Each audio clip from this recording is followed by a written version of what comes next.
So ayan mga busing, kukuha tayo ng ng bulaklak ng katuray.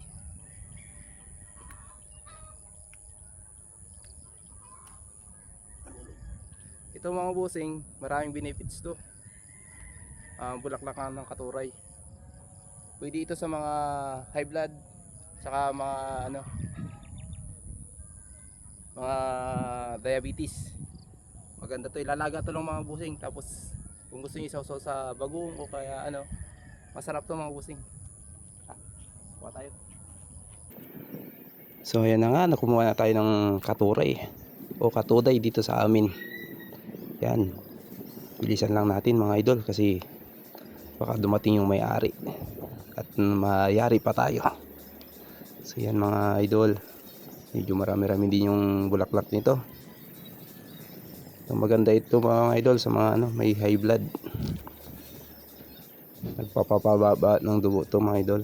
Kaya maganda itong kainin kahit araw-arawin para hindi tayo high blood din.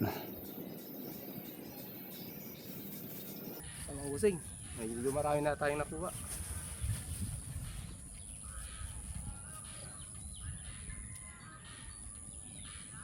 Ingat lang tayo sa pag-abot kasi medyo marupok yung puno nito. Tunay na nga marupok ito mga busing. Sing rupok ng idol natin. Kaya marupok ito mga busing yung puno nito. Ingat-ingat tayo sa pag-abot kasi nababali siya pag binibigla. Matataas na kasi yung iba mga busing. Hindi na natin abot yung nasa dulo. Kaya sana may pangkawit tayo para hindi po nababali. Sayang din naman yung puno nito pag nababali. So ingat-ingat na lang po tayo sa pagkuha dito mga busing. May mga halaman din dyan sa baba o baka maapakan natin, mapagalitan talaga tayo ng may-ari. Ingat-ingat busing, baka mapalo pa yung paa mo dyan. Ay.